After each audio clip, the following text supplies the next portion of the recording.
Eh, apaan itu? Sorry Kak Is. Waduh, ada alarm. Alarm apa? Ada breaking news dari surga. Breaking news dari surga? Iya. Ini udah on ya? Oh iya ya, kita sapa dulu sahabat MDK. Halo sahabat MDK. Shalom semua, apa Apa kabar? kabar? Jumpa kembali dengan saya Kak Is dan Saya Kak Jeff. dalam Secret Room. Yeay. Kak Jeff, tadi apa itu breaking news dari surga itu tadi? Oke, ya kita mau bahas ya hari ini. Kak Is, kita mau bagi sharing sama sahabat MDK semua.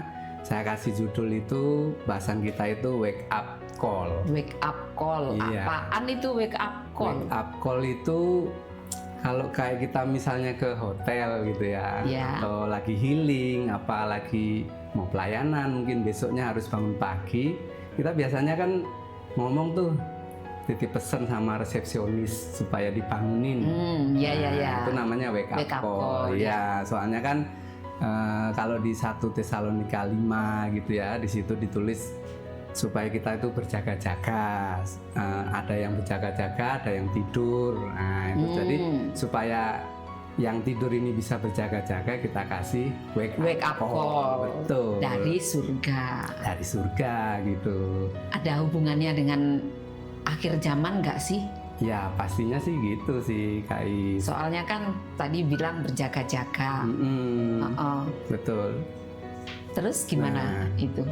Ini mari kita lihat ya di Yoel 2 ayat 1. Tunggu Kak Jeff. Kok aku ingat-ingat itu selalu ada hubungannya dengan akhir zaman ya yang disampaikan? Ya. Emang udah waktunya ya?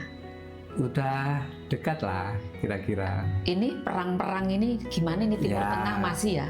Masih ya, bisa ramai ya? dibilang ada deru-deru perang gitu kan di Matius 24 gitu. Jadi tapi itu belum kesudahannya Kak Is. Jadi masih makanya jangan gelisah hatimu gitu kan ya. Jadi, walaupun kita dengar-dengar ada perang Timur Tengah sama apa namanya? Kok Timur Tengah ini Iran ya? Israel sama Iran sama Amerika. Kan memang di Timur Tengah ya.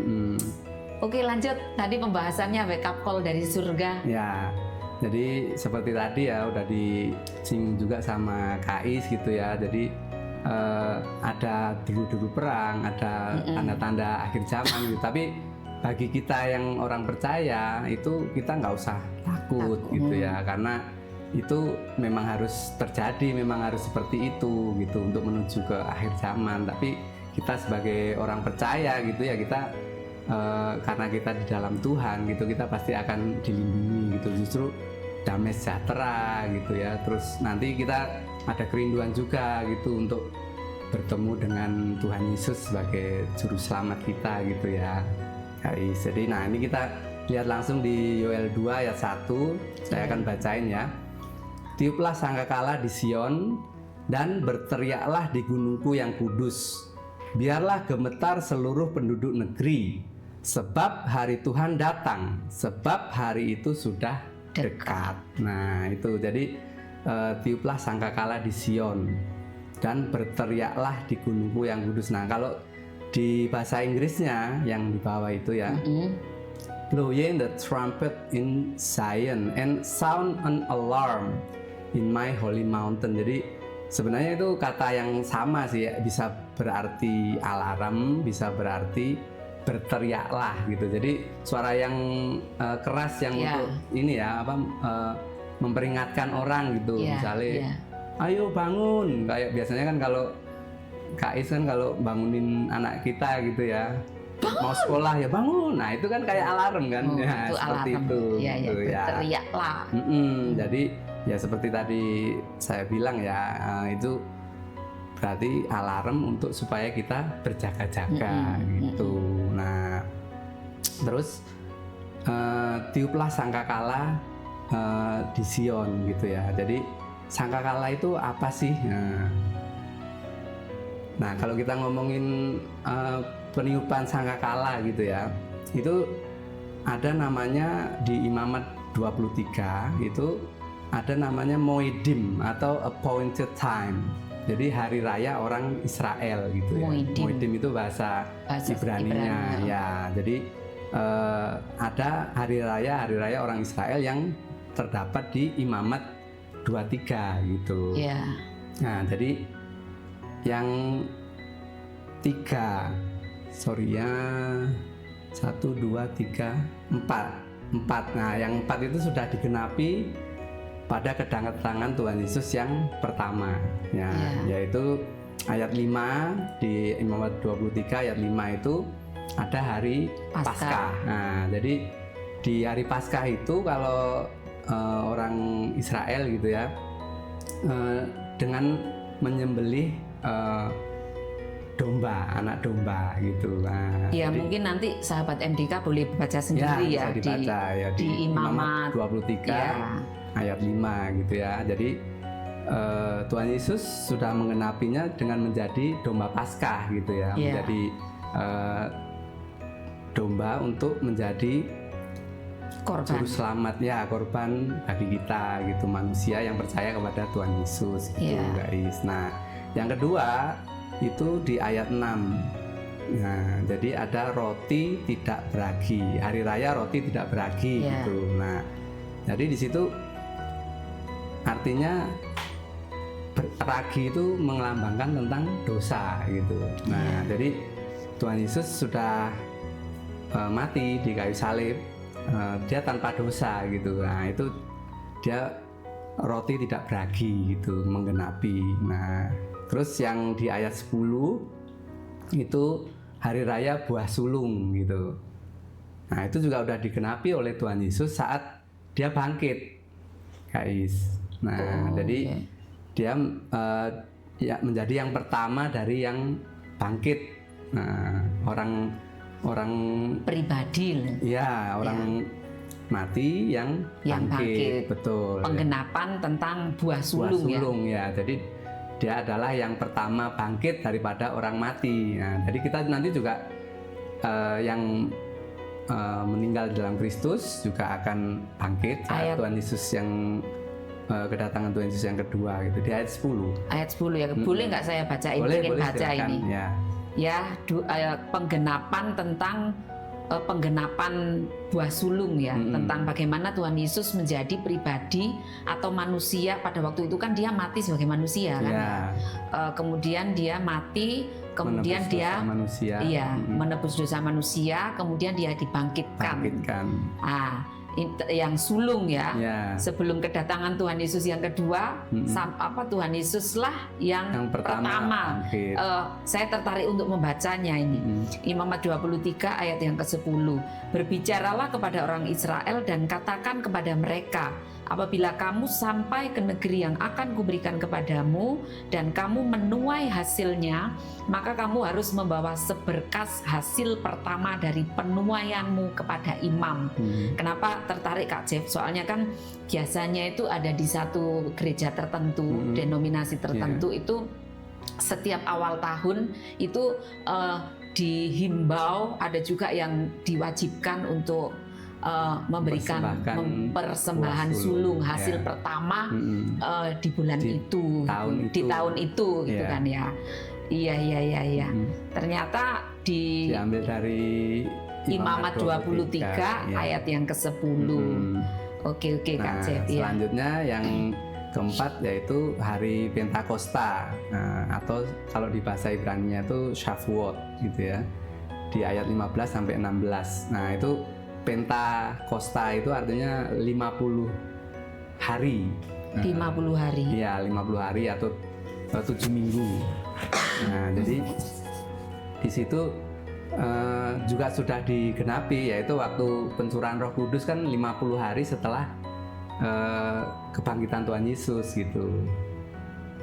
Iya. Nah, itu yang 4 itu sudah digenapi. Nah, sekarang yang selanjutnya ada lagi nanti. Tapi ini yang pertama yang belum digenapi, yaitu peniupan sangkakala. Kalau di bahasa Ibrani-nya itu Yom Teruah, hari peniupan sangkakala gitu, di ayat 24.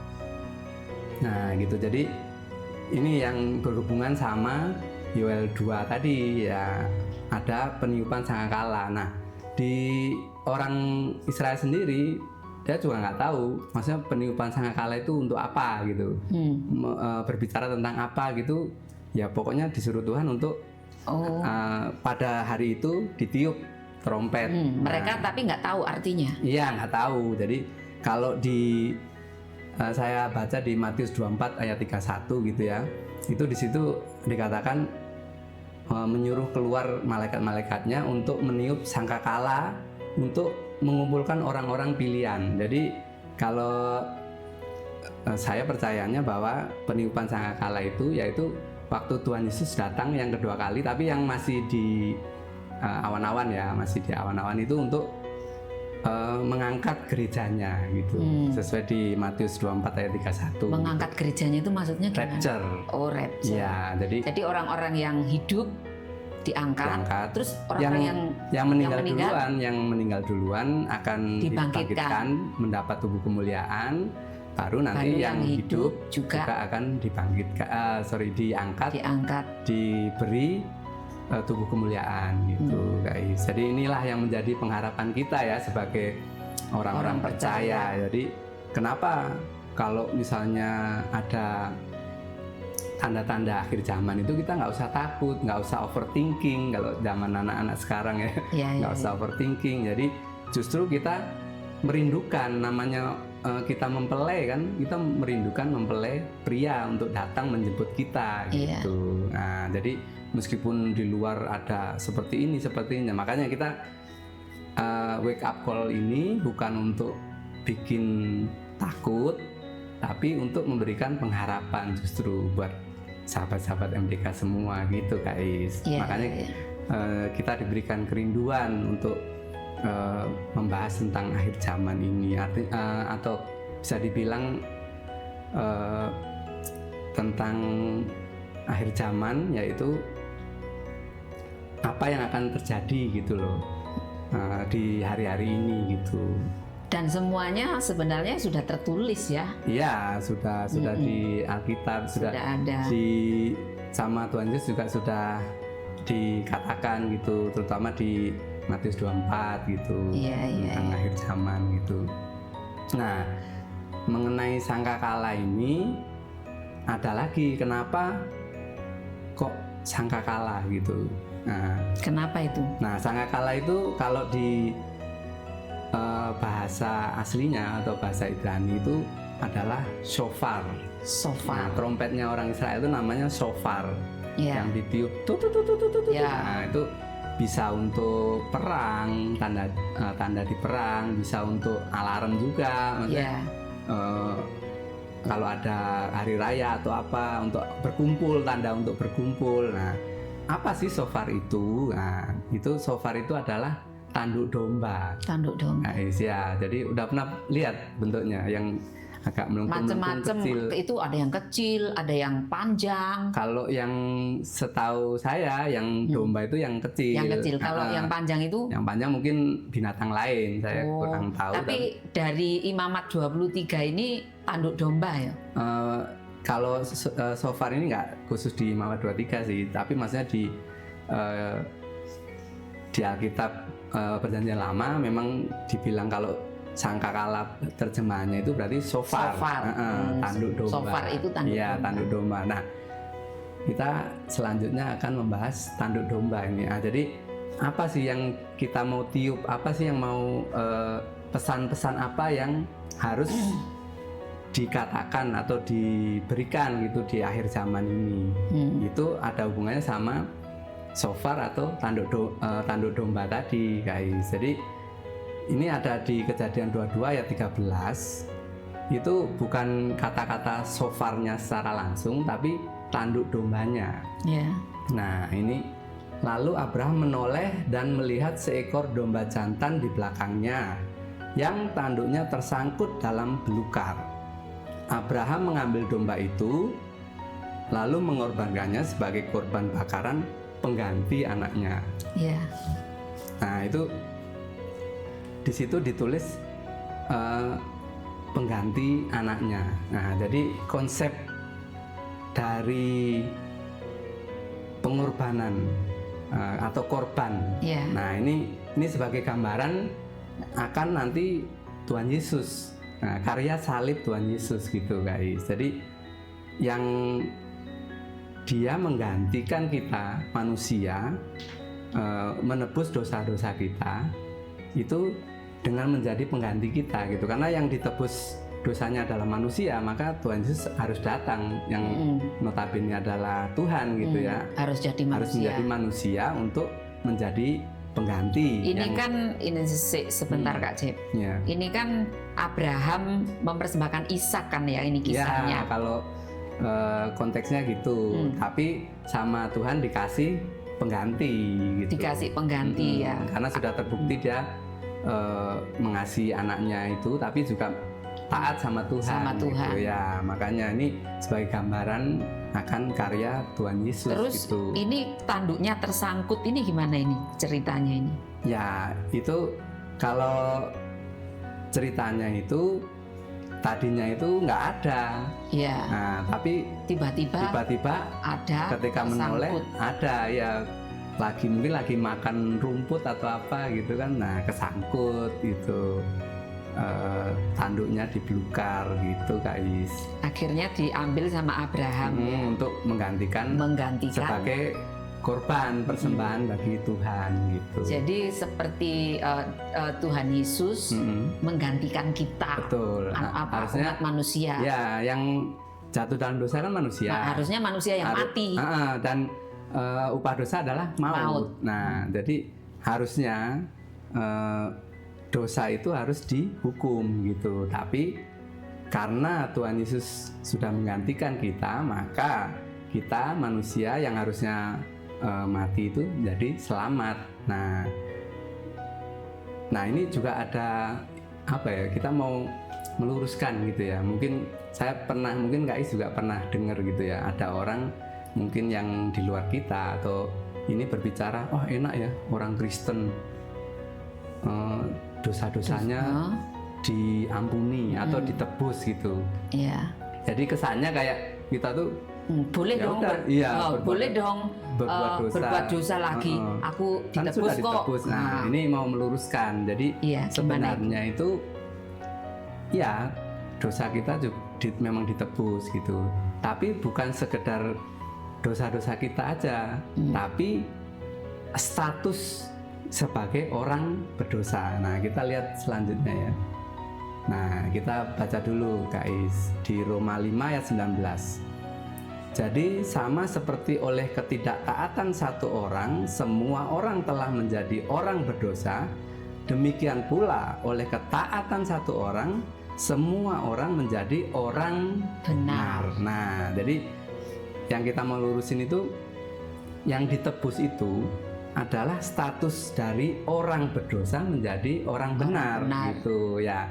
Ini di Roma 5 ini konteksnya sedang membandingkan ya antara Kristus dan Adam, manusia pertama. Nah, jadi di situ dibilangkan semua orang telah menjadi orang berdosa itu dari ketidaktaatan si Adam yang di Kejadian 3 itu, guys. Nah, demikian pula oleh ketaatan satu orang, itu ketaatannya Tuhan Yesus, semua orang yang percaya sama Tuhan Yesus itu menjadi orang yang benar. Nah, jadi memang dosa ditebus, tapi sebenarnya yang ditebus itu adalah status dari orang berdosa itu.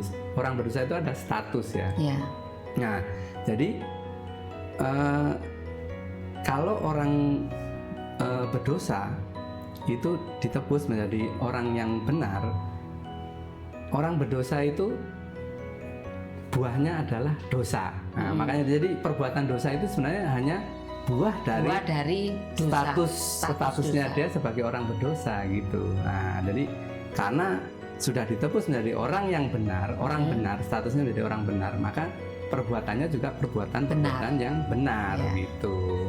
Gitu guys. Jadi misalnya nih, aku orang berdosa. Jadi statusku orang berdosa kan ya, karena aku sebelum mengenal Kristus, statusku adalah orang berdosa. Ya. Ketika sudah mengenal Kristus, Tuhan sudah menebus dosaku, statusku diubahkan menjadi orang yang benar. Ya. Nah, berarti buahnya kalau dulu ketika memiliki status orang berdosa, buah-buah yang kuhasilkan adalah perbuatan dosa.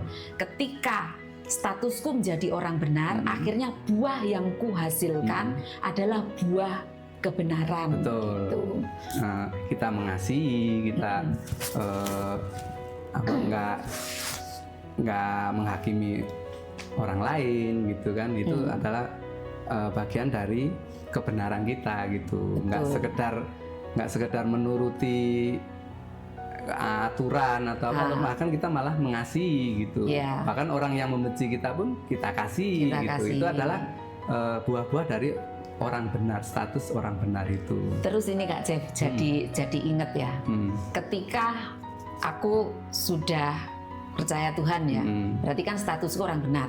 Nah, kan namanya aku masih hidup di lingkungan yang terkadang menggoda, terkadang mempengaruhi gitu kan. Nah, tiba-tiba marah gitu. Nah, misalnya kan ada teman yang membuat marah gitu kan. Wah, hampir saja perkataan-perkataan yang nggak seharusnya aku ucapkan, yang dulu mungkin sering aku ucapkan, aku mau ucapkan gitu kan. Tapi tiba-tiba dalam hati, kan aku sekarang sudah menjadi orang yang benar. Akhirnya kan nggak jadi keluar. Nah, itu ya. Ya, itu diingatkan sama Roh Kudus. Jadi orang benar itu diberi anugerah sama Tuhan. Roh Kudus tinggal dalam kita gitu guys. Jadi kita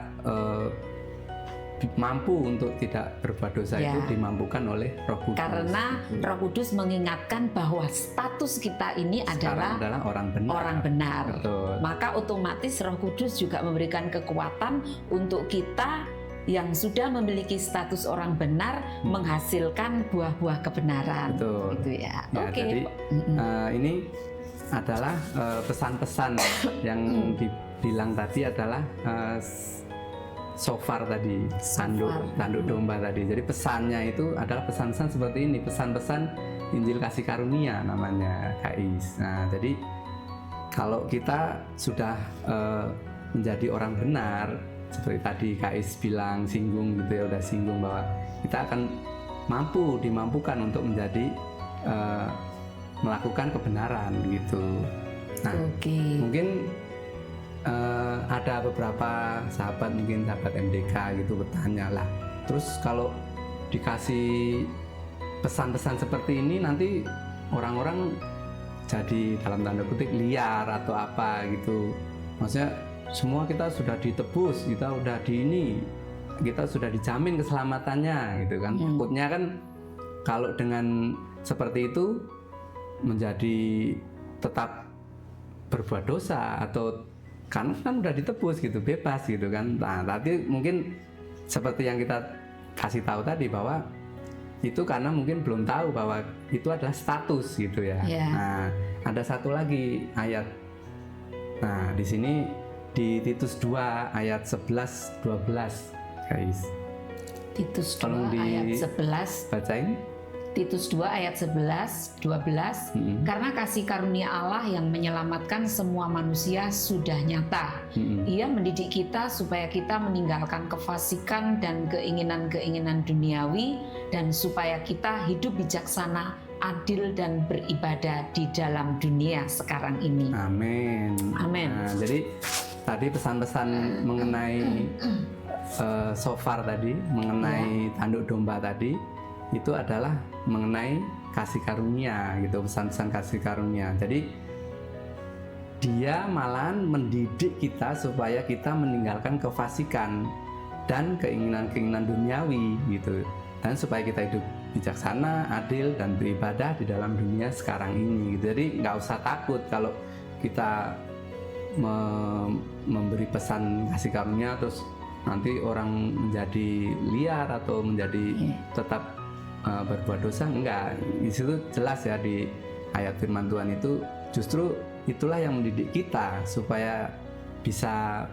berbuat kebenaran sesuai dengan status kita yang sudah menjadi orang benar itu tadi, guys. Jadi, nah sama ini juga kalau kita di akhir zaman gitu ya.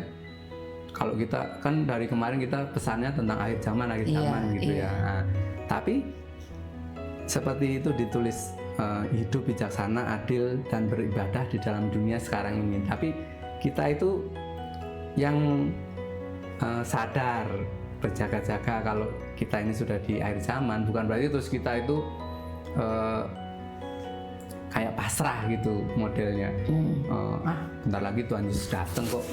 Tapi kita justru akan bisa hidup bijaksana, adil dan beribadah di dalam dunia sekarang ini. Justru kita akan mungkin yang bekerja tetap bekerja, justru malah bekerjanya seperti untuk Tuhan misalnya. Kan memang juga tertulis di Alkitab. Nah, betul. Nah, jadi bukan berarti terus kita pasrah atau terus nggak mau melakukan aktivitas atau apa. Justru kita semakin menyala-nyala di dalam Tuhan gitu. Bahkan melayani Tuhan juga menyala-nyala. Justru semakin dekat dengan kedatangan Tuhan Yesus yang kedua kali.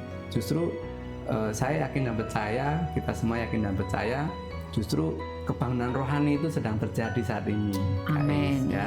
Jadi mungkin sedikit dari yang kita bagikan ini, intinya kita mau kasih wake up call gitu ya.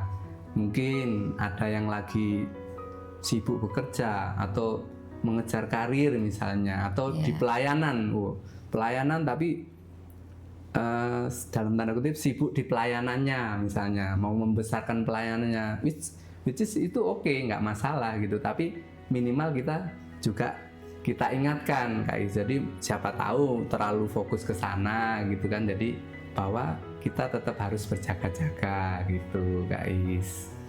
Iya, puji Tuhan ya, luar biasa sekali wake up call dari surga yang diingatkan, dibagikan Kak Jeff ya ke kita semua sahabat-sahabat MDK ya, bagaimana ini Titus 2 ayat 11 dan 12 ini luar biasa ya. Jadi kita jangan takut ya, karena kasih karunia Allah itu yang menyelamatkan setiap kita, itulah yang akan memampukan kita ya Kak Jeff ya, yang akan mendidik kita dikatakan ya, supaya kita meninggalkan kefasikan. Jadi walaupun kita sudah menyadari bahwa Tuhan sudah menyelamatkan, Tuhan sudah mengampuni, Tuhan sudah menebus, Tuhan sudah melayakkan kita, memberkati kita dan lain sebagainya, memulihkan kita jangan mentang-mentang sudah mendapatkan itu semua terus kita mau semau gue ya, tapi justru karena kita sudah mendapatkan itu semuanya, seperti yang tadi Kak Jeff sharingkan kepada setiap kita ya, ya kita semakin bersemangat gitu kan ya, semakin bersemangat bekerja, semakin bersemangat kita melayani Tuhan, semakin bersemangat kita untuk menceritakan tentang kebaikan-kebaikan Tuhan yang menjadi kesaksian-kesaksian bagi banyak orang, karena di Titus yang tadi juga dikatakan supaya kita hidup bijaksana, adil dan beribadah di dalam dunia sekarang ini, dikatakan sekarang ini loh, kita sekarang ada di mana?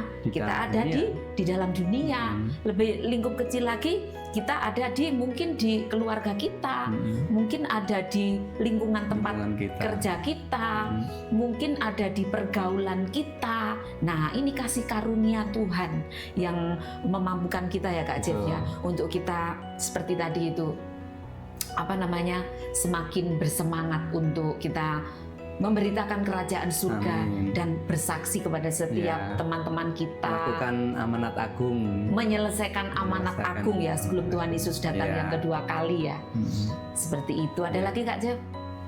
Saya kira cukup guys.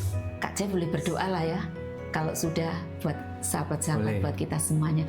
Oke sahabat, Kak Jeff yang akan berdoa buat setiap kita semuanya. Mari kita berdoa. Bapa yang kami sembah di dalam nama Tuhan Yesus Kristus, terima kasih ya Tuhan buat kesempatan yang indah yang sudah Engkau berikan bagi kami ya Tuhan. Kami percaya Tuhan, ini bukan suatu kebetulan ya Tuhan, bahwa kami Tuhan Kau ingatkan untuk berjaga-jaga di hari-hari yang terakhir ini Tuhan. Kami percaya Tuhan bahwa memang harus digoncangkan Tuhan apa yang perlu digoncangkan ya Tuhan, supaya tinggal tetap yang tidak tergoncangkan dalam firman-Mu ya Tuhan. Dan mungkin dunia ini mungkin akan menjadi lebih gelap Tuhan. Ke depan kami tidak tahu apa yang terjadi, tapi kami percaya Tuhan, umat-Mu ya Tuhan akan menjadi terang itu ya Tuhan, di mana kegelapan dunia itu akan kami terangi ya Tuhan dengan terang-Mu ya Tuhan. Kami percaya Tuhan, kami percaya Tuhan, kami diingatkan untuk berjaga-jaga ya Tuhan senantiasa, karena kedatangan-Mu sudah sangat dekat ya Tuhan. Terima kasih ya Tuhan, kami percaya Tuhan, kami berterima kasih ya Tuhan untuk kasih karunia yang sudah Engkau berikan bagi kami, karya penebusan-Mu di kayu salib, juga kebangkitan-Mu, juga keterangkatan-Mu ya Tuhan, yang kami percayai sebagai Tuhan dan Juru Selamat. Maka itulah yang menyelamatkan kami dan mendidik kami apa yang harus kami lakukan di hari-hari terakhir ini ya Tuhan. Kami percaya Tuhan, Kau selalu sertai ya Tuhan kami umat-Mu, dan kami percaya Tuhan Kau berkati, Engkau sertai kami semua di dalam setiap apapun yang kami lakukan ya Tuhan. Terima kasih ya Tuhan. Dalam nama Tuhan Yesus Kristus, haleluya. Amin. Amin. Puji Tuhan. Ya. Sampai jumpa di lain kesempatan di Secret Room. Tuhan Yesus memberkati.